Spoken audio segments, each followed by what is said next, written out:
হাসির রাজা, জ্ঞানের রাজা, রসিক রাজা গোপাল ভাঁড়। কি গো গিন্নি, এটা কিসের ফর্দ? কোনো অনুষ্ঠান হবে নাকি? বিয়ে হবে গো। বিয়ে? কার বিয়ে? ভগবান শিবের সাথে দেবী পার্বতীর বিয়ে। সামনে শিবরাত্রি, মনে নেই? হ্যাঁ, তা মনে আছে, কিন্তু এই ফর্দটা কি জন্য গিন্নি? আমি শিবরাত্রির দিন বিকেলে বাবার মাথায় দুধ ঢালতে যাব, তাই তোমাকে আগে থেকে লিখে দিলাম কি কি লাগবে। সব আগে আগে নিয়ে আসবে। হ্যাঁ, দেখি কি লেখা আছে।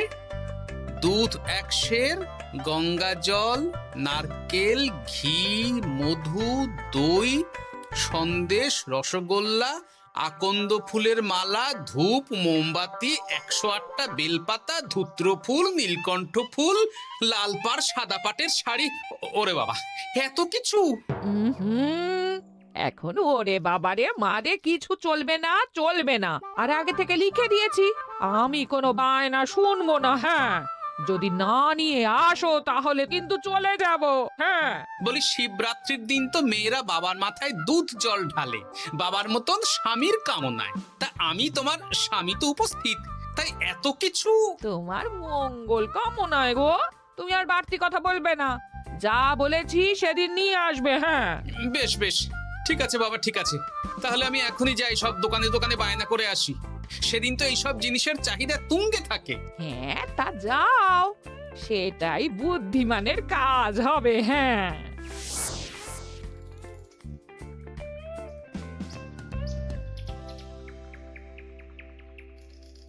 আরে এই তো পুটির বাবা, সকালে রাজসভায় গিয়েছিলে কিন্তু তেমন কোনো কথা হলো না। হ্যাঁ গোপাল দাদা, এখন কি যে করি।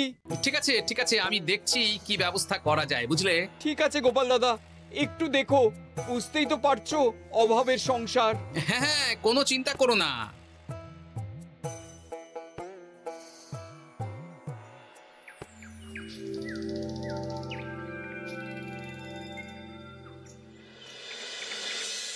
আচ্ছা, আজ তাহলে শিবরাত্রির আয়োজন নিয়ে আলোচনা হোক। মহারাজ, এসব নিয়ে আপনি চিন্তা করবেন কেন? আরে আমার মতন একজন মন্ত্রী থাকতে আপনার মাথা ঘামানোর কোনো দরকারই নেই। না না মহারাজ, একদম মন্ত্রী মশাইকে দায়িত্ব দেবেন না। উনি প্রত্যেকবার দায়িত্ব নিয়ে সব তালগোল করে দেন, আর সব শেষে বলেন আমার ভুল হয়ে গেছে, আমাকে ছেড়ে দিন। এই গোপাল, গোপাল, একদম বাজে কথা বলবে না। আমি এখন ভালো হয়ে গেছি। ভালো না কালো? মহারাজ মহারাজ, আপনি আমাকে দায়িত্ব দিন, আমি সব সামলে দেব। সব কাজ সবাই মিলে করলেই তো ভালো। পুজো পাঠের দায়িত্ব আমার, বাকি আমি জানি না। সে ঠিক আছে, কিন্তু পুজোর জোগাড় অনেক দায়িত্ব, সব হিসেব করে কেনাকাটা করতে হয়। সবচেয়ে বড় ব্যাপার, তার জন্য সৎ হতে হয়। আমি কি অসৎ নাকি? আমি সব দায়িত্ব নেব। না, আমি নেব। আমি নেব। আমি। আহ, চুপ চুপ, একদম চুপ। গোপাল দায়িত্ব নেবে না মন্ত্রী, সেটা তো বিচার করতে হবে। কিভাবে বিচার করবেন মহারাজ? হ্যাঁ, একটা বুদ্ধির পরীক্ষা নেওয়া হবে। আমি এখন গোপালের চেয়ে অনেক বুদ্ধিমান হয়ে গেছি। তাহলে তো ভালো, তুমি গোপালের বুদ্ধির পরীক্ষা নাও। যদি গোপাল জিতে যায় তাহলে গোপালই দায়িত্ব পাবে, নইলে তুমি। ঠিক আছে, আমি এক্ষুনি প্রশ্ন করছি। হ্যাঁ হ্যাঁ, করুন করুন। হ্যাঁ, এমন কি জিনিস যা তুমি যতই খাও পেট ভরবে না? বাবা, মন্ত্রী কি প্রশ্ন করলে! গোপাল, বলো বলো বলো। এবার জমবে মজা। বেশ, তাহলে বলি। হ্যাঁ, বলো বলো। উত্তর হলো বাতাস। যতই খাও পেট ভরে না। গোপালের কি বুদ্ধি! ও মন্ত্রী মশাই, এই গোপাল তো প্রথম দানেই বাজিমাত করে দিল। হ্যাঁ, প্রথমটা তো সহজ ছিল। ঠিক আছে, এতই যদি বুদ্ধিমান হও তাহলে আরেকটা পরীক্ষা দাও। হ্যাঁ মন্ত্রী, বলো। এবার আপনারা একটু অপেক্ষা করুন, আমি আসছি।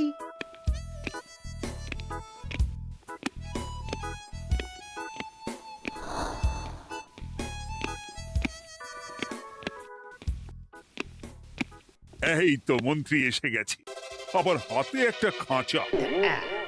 এই নাও গোপাল, এই খাঁচায় একটি অদৃশ্য মুরগি আছে। তুমি যদি বুদ্ধিমান হও তবে এর মাংস রান্না করে আজ নৈশ ভোজে মহারাজকে খাওয়াতে হবে। যদি না পারো দায়িত্বের দও পাবে না। বেশ, তাহলে দিন, আমি রাতেই আসছি, রান্না করে নিয়ে আসছি। আপনারাও সবাই হাজির থাকবেন কিন্তু।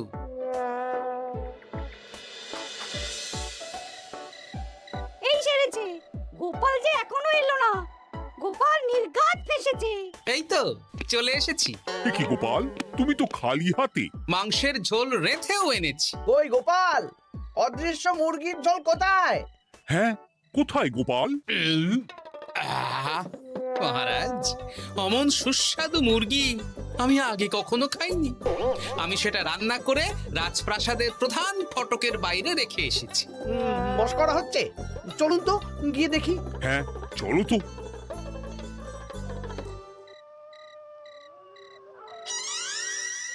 এ কি, এখানে তো কিছুই নেই, আমি তো দেখতে পাচ্ছি না। আমরা তো কেউ কিছু দেখতে পাচ্ছি না। কোথায় কোথায় মাংসের ঝোল? আরে মন্ত্রী মশাই, অদৃশ্য মুরগি রান্না করলে ঝোলটাও তো অদৃশ্যই হবে। আপনি দেখতে পাচ্ছেন না, মানে আপনার মনে পাপ আছে, নইলে আপনার চোখের সমস্যা। মহারাজ তো ঠিকই দেখতে পাচ্ছেন, তাই না মহারাজ? এই রে, গোপাল তো মোক্ষম জবাব দিয়েছে। হ্যাঁ হ্যাঁ, চমৎকার ঘ্রাণ বেরোচ্ছে। মন্ত্রী, তুমি দেখতে পাচ্ছ না কেন? ইয়ে না মানে ঠিক আছে ঠিক আছে, পাচ্ছি, দেখতে পাচ্ছি। একটু ঝাপসা লাগছে, মনে হয় চোখ দেখাতে হবে। তার মানে গোপাল তো মন্ত্রী মশাইকে পরপর দুবার হারালো। আর একটা সুযোগ দিন মহারাজ, শেষ সুযোগ। বেশ, দিলাম। গোপালের কিন্তু বিশাল বুদ্ধি। মন্ত্রী, দেখো তো তুমি পারো কিনা, আর এটাই শেষ সুযোগ। মহারাজ, গোপাল যদি এতই বুদ্ধিমান হয় তবে ও কি বলতে পারবে কাল ভোরে আমার মনে প্রথম কোন চিন্তাটা আসবে? এটা তো খুবই সহজ কথা। কাল ভোরে আপনার মনে প্রথম চিন্তা আসবে মহারাজ যেন দীর্ঘজীবী হন এবং রাজ্যের উন্নতি হোক। এই সেরেছে, এবার তো মহা ফাপড়ে পড়লাম। আমি যদি বলি না, এটা আমার চিন্তা ছিল না, তবে মহারাজের কাছে বরদান যাবে। আর যদি বলি হ্যাঁ, তবে গোপালের বুদ্ধির কাছে আমাকে হার মানতে হবে। এই মন্ত্রী, বলো। হ্যাঁ, ঠিক বলেছ গোপাল, এটাই আমার চিন্তা ছিল। সাবাস গোপাল, সাবাস, কি তীক্ষ্ণ বুদ্ধি। তাহলে এই বুদ্ধির পরীক্ষায় বিজয়ী হলো গোপাল। জয় গোপালের জয়। তাহলে শিবরাত্রির পুজোর আয়োজনের দায়িত্ব এবার গোপালের। আমার আর কোনো চিন্তা রইল না। মহারাজ, গোপাল তো সব দায়িত্বই পেল, আমাকেও কিছু একটা দায়িত্ব দিন। আমিও একটা ঈশ্বরের সেবা করার সুযোগ চাই। আহ, তুমি তো হেরে গেলে। তাতে কি, ভালো কাজ করতে চাইছি, একটু সুযোগ দিন মহারাজ। বেশ, তাহলে তুমি গ্রামবাসীদের ভোগ প্রসাদ খাওয়ানোর দায়িত্বটা নাও। ধন্যবাদ মহারাজ। হ্যাঁ মন্ত্রী, মিলেমিশে কাজ করো, কিন্তু ঝামেলা করো না। না না, আমি সুষ্ঠুভাবে পালন করব। ঠিক আছে মন্ত্রী মশাই, তাহলে ওইটুকুই করুক, কিন্তু আমার কাজে কোনো বাধা দিতে আসবেন না। না না না, তোমার কাজে কোনো বাধা আসবে না। আমি ভোগ প্রসাদ বিতরণ, খাওয়া দাওয়া, এই সব ব্যাপারটা দেখব।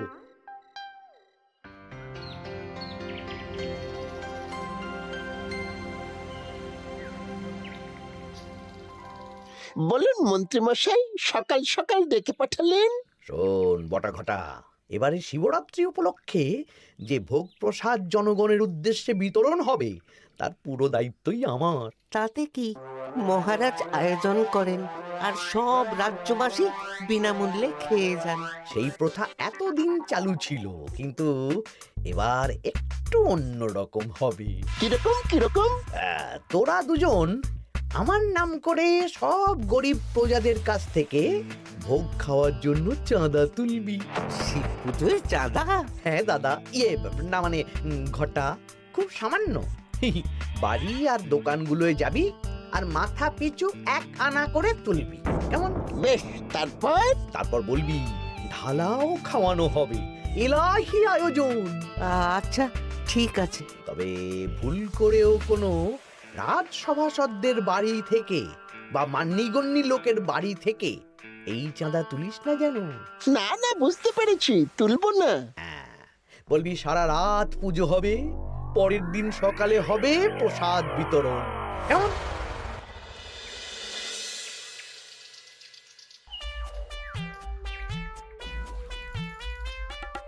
বলা, এবারে শিবরাত্রি উপলক্ষে যে পূজা হবে তার ভোগ প্রসাদ খাবে তো? হ্যাঁ হ্যাঁ, নিশ্চয়ই নিশ্চয়ই। এবারে সব দায়িত্ব মন্ত্রী মশাইয়ের, এলাহি আয়োজন। তা তোমাদের বাড়িতে কতজন সদস্য? আমি আর আমার গিন্নি দুজন। তাহলে দুয়ানা দাও, এক আনা করে দুজন। আবার অর্থ দিতে হচ্ছে? হ্যাঁ, এলাহি আয়োজন, তাই এই সামান্য অনুদান। আচ্ছা বেশ, এই নাও দুয়ানা। চিন্তা করো না ভোলা, এমন খাওয়ানো হবে না। রাতের বেলা শিব পুজো আর পরের দিন সকালে জীব পুজো। বাবা,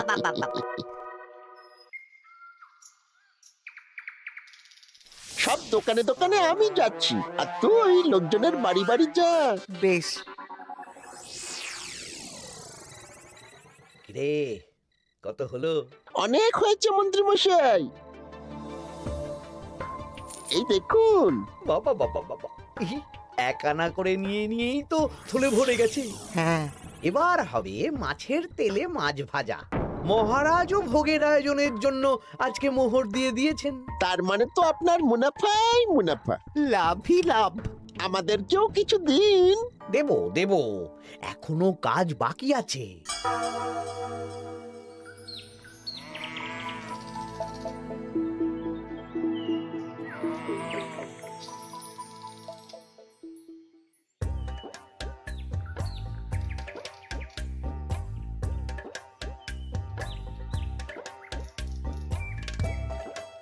আরে আরে গোপাল দাদা যে, এত কিছু কি নিয়ে যাচ্ছ? এই তো শিবরাত্রির পুজো উপলক্ষে দশকর্মার বাজার রাজবাড়ি নিয়ে যাচ্ছি। এবারে তো এলাহি ভোগের আয়োজন, রাতের বেলা শিব পুজো আর পরের দিন সকালে নাকি জীব পুজো। মন্ত্রী মশাই দায়িত্ব নিয়ে খাওয়াচ্ছেন। না না, খাওয়ার আয়োজন তো এমন কিছু নয়। আমি যতদূর জানি ওই খিচুড়ি, আলুর দম, ছেঁচড়া, পায়েস, চাটনি আর একটা করে মিষ্টি।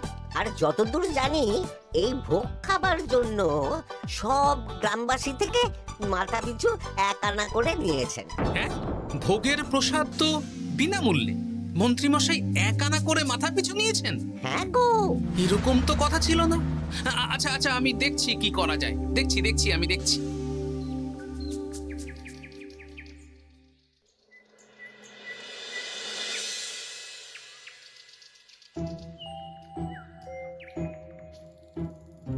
ভায়া, বলছি তোমার কাছে মন্ত্রীমশাই এসেছিলেন? হ্যাঁ, চালের বায়না করে গেলেন। তা কি চালের বায়না করলেন? খুবই সাধারণ চাল, আমার দোকানে সবচেয়ে কম দামি চাল বলতে পারো। সে চাল তো আমি পুজোর দিন পাঠিয়ে দেব বলেছি। আচ্ছা, কেনাকাটার রসিদপত্র? না না, সেসব হয়নি, শেষে দেব। শোনো, মহারাজের আদেশ, মন্ত্রীমশাই যে চাল বলেছেন তার থেকে 5 গুণ উৎকৃষ্ট মানের চাল দেওয়া চাই। যে চাল রাজা বাদশারাও খুব কম খান, সবচেয়ে দামি চাল। আচ্ছা, আর ডাল? ওটাও 1 নম্বর মানের সোনামুখ দেবে। বেশ। মন্ত্রীমশাই যা যা বায়না দিয়েছেন পরিমাণ এক থাকবে, শুধু জিনিসপত্রের মান বাড়বে। ঠিক আছে? আচ্ছা ঠিক আছে। আর একথা মন্ত্রীমশাইকে জানানোর দরকার নেই, শুধু মোহরটা ওনার কাছ থেকে আদায় করে নিন। যেদিন খাওয়ানো হবে সেদিন বিকেলে যাবে, মানে শিবরাত্রির পরের দিন বিকেল। বেশ।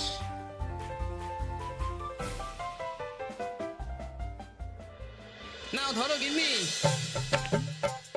যা যা বলেছিলে সব কিনে এনেছি। এবার আমি মন্দিরে গেলাম, কেমন?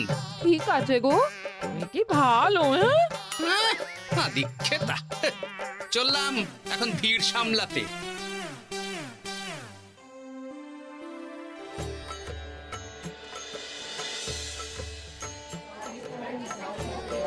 একটু সারিবদ্ধভাবে দাঁড়ান, আপনারও সুযোগ আসবে। বাবা কাউকে ফিরিয়ে দেবে না। দেখো মন্ত্রী, দেখো গোপাল কি সুন্দর ভিড় সামলাচ্ছে। ওকে তো এই জন্যই দায়িত্ব দেওয়া। হ্যাঁ তাই তো দেখছি। ওম নমঃ শিবায়। হে ভোলানাথ, দেবাদিদেব মহাদেব সকলের কল্যাণ করুন। জয় দেবাদিদেব মহাদেবের জয়। হে ভোলেনাথ মহেশ্বর, মঙ্গল করো বাবা। জয় বাবা ভোলাদেব মহেশ্বরের জয়। তা তোমার শরীর এখন কেমন? এই তো বেশ ভালো আছি। সবই তোমার জন্য। তুমি না সাহায্য করলে ওই ওষুধ আমার পেটেই পড়তো না। না না, আমি তো নিমিত্ত মাত্র, সবই মহাদেবের ইচ্ছে। জয় বাবা মহাদেবের জয়। চলি গো। কাল ভোগ খেতে তাড়াতাড়ি চলে এসো।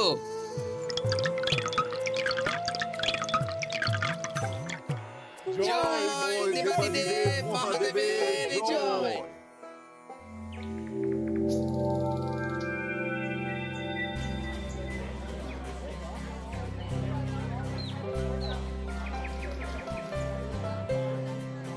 সত্যি মন্ত্রী মশাইয়ের ভোগের প্রসাদ পেয়ে মনটা ভরে গেল। কি সুন্দর রান্না, আর খাবারের গুণমান কি ভালো। তার উপর রসগোল্লা কত বড় বড়। এত বড় রসগোল্লা খাওয়া তো দূর, বাবার জন্মে চোখেও দেখিনি।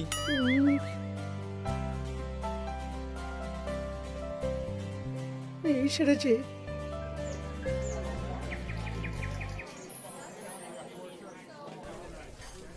এই যে পাচক ঠাকুর, শোনো। বলুন মন্ত্রী মশাই, আজ আমি খুব খুশি। কেন? আপনি মহান। কেন? মানে আপনি যে চাল পাঠিয়েছেন সে চালে রান্না করা আমার স্বপ্ন ছিল। কি গন্ধ, কি গুণমান, রাজা বাদশাদের চাল বলে কথা। আমি তো খুব সাধারণ মানের চাল দিতে বলেছিলাম, 30 আনা শের মূল্যের চাল। কেন, নবাব বাদশাদের ঘরে এই চালটা থাকে। তাই?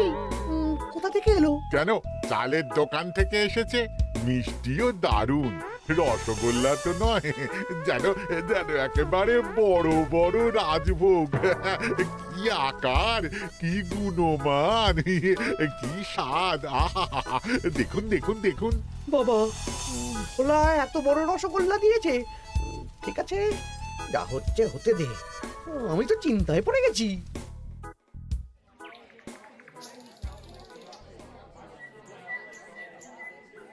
মন্ত্রী, তুমি কি করেছো?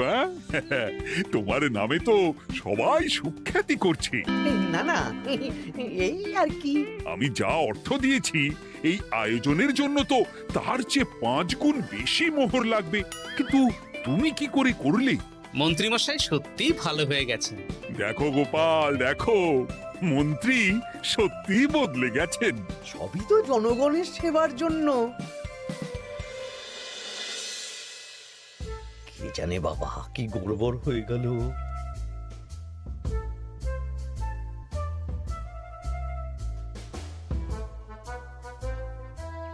মন্ত্রী মশাই, বকেয়া পাওনা নিতে এলাম। আপনার মোট হয়েছে চালের 350 মোহর, মুগ ডালের 250 মোহর, আর মশলাপাতি 100 মোহর। হ্যাঁ, বলো কি? মন্ত্রী মশাই, ওই আপনার মোট বকেয়া 300 মোহর। আর আমার এই 150 মোহর। হ্যাঁ, চলুন মহারাজ, একটু মন্ত্রীমশাইয়ের বাড়ির দিকে ঢু মেরে আসি। চল। চলুন, ওনাকে গিয়ে ধন্যবাদ জানিয়ে আসি। এই না না না, আরে আরে আমি কি করে দেব? আমি কি চন্দ্রমুখী আলু দিতে বলেছিলাম? আমি কি করে দেব? না না, ও আপনাকে দিতেই হবে। হ্যাঁ, কি বলছো মন্ত্রী? তুমি এত ভালো কাজ করেছো, এত বড় মুখ করে সকালে বললে যে সবই জনগণের সেবার জন্য।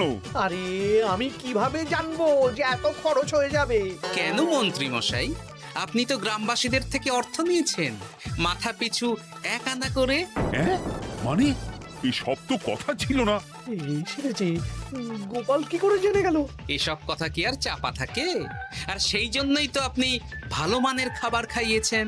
সত্যি তো, যে মানের খাবার খাওয়ানো হয়েছে তা কৃষ্ণনগর কেন, আশেপাশের কয়েকটা নগরের লোকও এই জিনিস চোখে দেখেনি। আর তাই তুমি অর্থ আদায় করেছো? ইয়ে না মানে আমি বুঝতে পারছি না আমার অনুমতি ছাড়া এগুলো হলো কি করে? মন্ত্রী মশাই, বকেয়া পাওনা দিন, নইলে খারাপ হয়ে যাবে বলে দিচ্ছি। হয়ে গেল, আমি ভিখারি হয়ে গেলাম।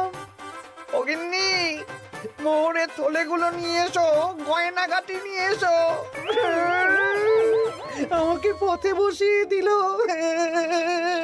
কে কে আমার এত বড় সর্বনাশ করলো? আমি মন্ত্রী মশাই, আমি। আপনি যখন চাঁদা তুলে ভালো খাওয়াতে চাইছেন, তাই সবচেয়ে ভালো খাওয়ানোর ব্যবস্থা করে দিলাম, তাও আবার আপনার ঘাড় ভেঙে। আমার সর্বনাশ হয়ে গেল।